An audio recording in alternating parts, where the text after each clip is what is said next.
오늘 하나님께서 바벨론 포로에 돌아온 이스라엘 백성들에게 말씀하고 싶은 그 말씀은 이스라엘을 위하여 헌신하는 자들이 있었기 때문에 이스라엘이 올바로 세워질 수 있었다입니다.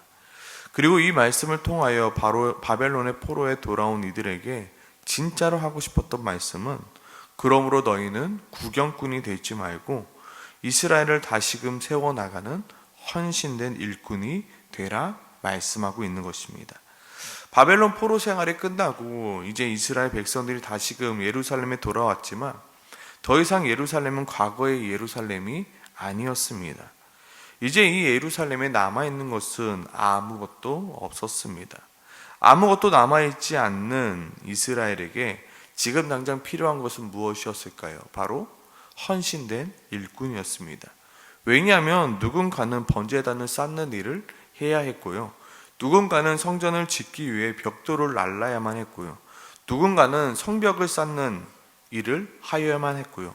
또 누군가는 그 예루살렘을 지키는 일을 해야만 했기 때문입니다.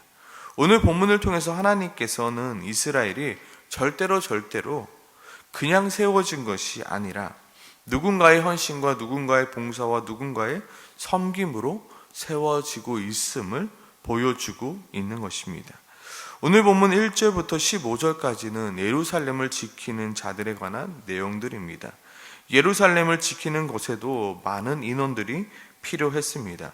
그래서 다윗은 이 예루살렘을 어떻게 하면 잘 지킬 수 있을까라고 고민하였고, 이제 1년에 한 달을 나누어 12달 우리 한 명씩 와서 이 성을 지켰으면 좋겠다라고 아마 생각했을 것입니다. 잘은 모르겠습니다. 이들이 자원하였는지 아니면 다윗이 가서 부탁을 하였는지. 오늘 본문 속에는 이제 한 달에 한 번, 1년에 한 달씩 이제 그 성을 지키는 사람들의 이름이 나옵니다. 야소부암, 도데, 브나야, 아사헬, 사뭇, 이라, 헬레스, 십부게, 아비에셀, 마하레, 브나야, 헬데. 이 12명의 사람들은 한 달씩 돌아가며 24,000명의 군대와 함께 예루살렘을 지키는 자로 헌신된 이들이었습니다.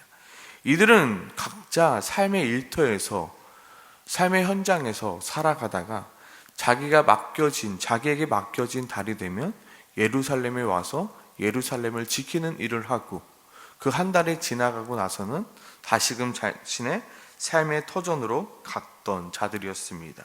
1월에는 야소부암이, 2월에는 도데가, 3월에는 브나야가 이렇게 각자의 맡겨진 달에 예루살렘에 와서 예루살렘을 지키는 일에 헌신했던 것입니다. 물론 이들의 자세히 살펴보니까 이들은 예루살렘 근처에 살아가던 자들이었습니다. 그리고 거의 대부분의 사람들이 누군가 바로 다윗과 함께 했던 용사들이었습니다. 다윗과 함께 싸웠던 역전의 용사들이었죠. 수많은 전쟁 속에서 다윗과 함께 하였으니 이제는 조금 쉬어도 될 것 같은데 그들은 여전히 그리고 마지막까지 다윗과 함께 이스라엘을 위하여 헌신하고 또 헌신하는 자들이었습니다. 성경에 나와 있지는 않지만 아마 다윗이 부탁했겠죠. 야소부암이여, 당신이 좀 1월달 이 예루살렘에 와서 이 성을 좀 지켜줬으면 좋겠어. 도대여, 당신이 2월달에 와서 이 예루살렘 딱 한 달만 좀 이 군대 장관 맡아서, 반장을 맡아서 이 성을 좀 지켜주면 안 되겠소. 당신이 아니면 누가 이 예루살렘을 지키겠소. 좀 매면 한 달씩만 와서 이 예루살렘을 지켜주면 좋겠소. 그리고 이들은 모두 다윗의 부탁을 거절하지 않고 자신의 한 달을 예루살렘을 지키는 것을 위하여 헌신하였기에 오늘 성경에 이 이름들이 나와 있는 것입니다. 그리고 12명의 반장들만 헌신한 것이 아니라 오늘 그 이름이 다 쓰여지지는 않았지만 각 반에 속한 24,000명이나 되는 사람들 또한 자신의 집과 자신의 일터를 뒤로하고 예루살렘을 지키는 일에 헌신했던 자들입니다. 그리고 16절부터 22절까지 이스라엘의 12지파를 대표하여 다스릴 지도자를 선출하고 있습니다. 이는 다윗의 측근으로 구성되어 지도자를 파견한 것이 아니라 각 지파의 대표가 되는 사람들을 각 지파에서 뽑아 각 지파의 대표가 되게 하였습니다. 이는 다윗이 이스라엘 전체를 모두 다스릴 수 없기에 각 지파의 대표가 되는 사람들을 뽑아 그 지파를 다스릴 수 있도록 허락해 준 것입니다.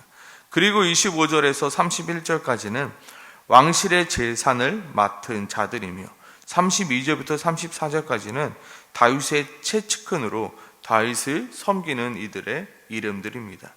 하나님께서 오늘 본문을 통해서 말씀하고 싶은 것은 이 모든 사람의 헌신과 봉사로 인하여 이스라엘이 세워졌다를 보여주고 계십니다. 그러면서 하시는 말씀이 바로 너희는 구경꾼이 되지 말고 헌신하는 자가 되라. 봉사하는 자가 되라. 너희도 이 명단에 너의 이름을 올리는 자가 되어라 말씀하고 있습니다. 아마 바벨론의 포로 생활이 끝나고 예루살렘에 돌아온 이들 중에 분명히 이스라엘을 다시금, 예루살렘을 다시금 세워나가기 위하여 헌신하는 자들이 있었을 것입니다. 그리고 분명히 그 중에 몇몇은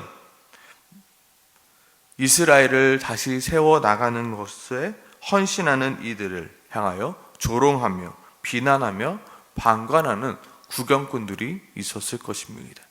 야, 저게 되겠어? 저렇게 해가지고 도저히 되겠냐고, 아무것도 없는데 어떻게 하냐고 하며 비난하며 방관하며 조롱하면서. 왜요? 도저히 답이 나오지 않는 상황이기 때문입니다. 도저히 어디서부터 해야 될지 모르는 상황입니다. 아직까지도 아무런 견적이 나오지 않은 상황입니다. 그래서 이스라엘 백성들은 예루살렘에 돌아와 무엇부터 하였나요? 번제단도 없어서요, 번제단부터 세우는 일을 하였습니다. 그리고 성전을 짓고 성벽을 만들고 성벽을 지키는 일을 하였습니다. 교회도 마찬가지입니다. 우리의 가정을 세워가는 데도 마찬가지고요, 우리의 사랑방을 세워가는 것 또한 마찬가지입니다. 모든 것이 사람들의 손을 거쳐야 되는 일들입니다. 누군가는 반드시 해야만 하는 일입니다. 누군가는 식당에 가서 설거지를 해야 되고요, 누군가는 교회 예배당을 청소해야 되고요, 누군가는 찬송을 불러야 되고요, 누군가는 설교를 해야 되고요, 누군가는 새로 오신 분들을 환영해야 합니다. 자기가 되었던 타이가 되었건 섬기는 자의 섬김이 있어야 교회는 세워지고요, 가정도 세워지고요, 사랑방도 세워지는 것입니다. 그리고 그 일이 크건 작던 섬기는 자의 섬김이 어느 곳에나 필요한 것입니다. 그러나 요즘 교회 안에는 헌신자보다 구경꾼들이 더 많이 있습니다. 교회에 등록된 숫자는 너무나도 많은데 막상 일할 자를 찾아보면 일할 자가 없는 것이 요즘 교회의 현실입니다. 사람들은 모두 구경꾼이 되어 참견하며 비방하며 조롱하기는 잘할지 몰라도 자신의 시간을 투자하고 자신의 물질을 투자하고 자신의 헌신을 투자하지는 않습니다. 그러나 누군가는 반드시 헌신을 해야 합니다. 누군가는 반드시 그 빈칸에 자신의 이름을 적어내야 되는 것입니다. 내가 성벽을 지키는 일을 하겠습니다. 내가 1년 내대로 못하지만 그 달 한 달만은 내가 책임지겠습니다. 내가 이 일을 하겠습니다. 내가 저 일은 하겠습니다. 그 교회를 섬기는 일, 그 사랑방을 섬기는 일들, 그 빈칸이 많은 빈칸에 내 이름 하나 정도는 새겨놓을 수 있어야 하는 것입니다. 바벨론의 포로에 돌아온 이들에게 오늘 도전을 주고 있습니다. 그리고 오늘을 살아가고 있는 우리들에게 오늘 도전을 주고 있습니다. 과연 너의 이름은 어디에 쓰여져 있니? 수많은 사람들의 이름 중 과연 너의 이름은 어디에 쓰여져 있니? 너는 이 교회가 세워져 가는 동안 도대체 무엇을 하고 있니? 도대체 너는 어디에 너의 이름을 올려져 있니? 너는 이 가정을 세워가기 위하여 무엇을 하고 있니? 너희는 이 사랑방을 세워나가기 위하여 무엇을 하고 있으며 너는 이 공동체를 세워가기 위하여 어디에 너의 이름이 기록되어 있니라고 우리에게 묻고 있는 것입니다. 오늘 본문 속 수많은 이름들이 나옵니다. 우리는 그 이름이 누구인지 잘 모릅니다. 그러나 누구는 아신다고요? 하나님은 아신다는 것입니다.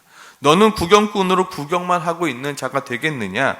아니면 적극적으로 너의 이름을 그곳에 써서 그곳에 헌신하는 자가 되겠느냐? 도대체 너의 이름은 어디에 쓰여져 있느냐라고 도전하고 있는 것입니다. 역대상 27장 속 수많은 이름 중에 나의 이름도 있길 소망합니다. 후대의 사람들이 그 사람은 누구야? 알지는 못하지만 누구는 안다고요? 하나님만은 아시는 그 이름. 그 이름이 정말로 쓰여지길 소망합니다. 그리고 더욱더 기도해야 될 것은 역대상 27장 속 수많은 이름 중에 나의 남편의 이름이요, 나의 아내의 이름이요, 나의 자녀의 이름도 같이 쓰여지게 해달라고. 내 이름만 쓰여지는 것이 아니라 우리의 가족의 이름도 쓰여질 수 있도록. 오늘 본문에 보면요, 자신의 아버지 그리고 자신의 아들, 그 군대 장관도요, 내 아들이 그 24만에 포함되어 있다라고 그 아들의 이름 또한 쓰여져 있는 것을 보지 않습니까? 하나님, 내 이름만 쓰여져 있는 것이 아니라 내 아들의 이름. 오늘 손주 손녀도 데려왔는데 우리 손주 손녀의 이름도 아버지 그 헌신된 자들의 이름에 쓰여질 수 있도록 주님 도와달라고. 교회의 구경꾼으로만 남는 것이 아니라 정말로 헌신자의 이름으로 아버지 남겨지게 되달라고 오늘 이 새벽에 함께 같이 기도하기 소망합니다.